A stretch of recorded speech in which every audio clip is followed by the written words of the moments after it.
AP ఎన్నికలు సమీపిస్తున్న నేపథ్యంలో సమీకరణాలు వేగంగా మారుతున్నాయి. టీడీపీ అధ్యక్షుడు నారా చంద్రబాబు నాయుడుతో ఎన్నికల వ్యూహకర్త ప్రశాంత్ కిషోర్ భేటీ కావడంతో రాజకీయ వర్గాల్లో చర్చనీయాంశంగా మారింది. ఉండవల్లిలోని చంద్రబాబు నివాసంలో వీరిరువురు భేటీ అయ్యారు.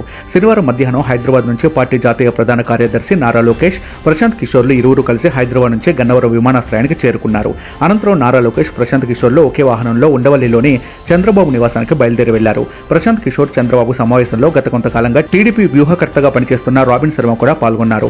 రాబిన్ శర్మ టీం అందించిన సర్వేలపై ఈ సమావేశంలో ప్రధానంగా చర్చించనున్నట్టు సమాచారం.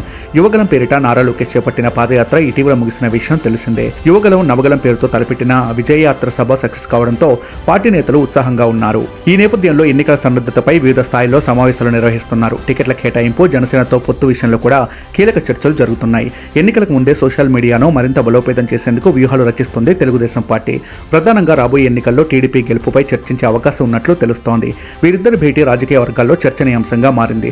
చర్చల్లో ఏం జరుగుతోందని సర్వత్రా ఆసక్తిగా పార్టీ నేతలు ఎదురుచూస్తున్నారు. ప్రశాంత్ కిషోర్ సలహాలు, సూచనలపై భేటీలో చర్చించే అవకాశం ఉన్నట్లు తెలుస్తోంది. అయితే గత ఎన్నికల్లో వైసీపీ గెలుపులో ప్రశాంత్ కిషోర్ కీలక పాత్ర పోషించిన విషయం తెలిసిందే.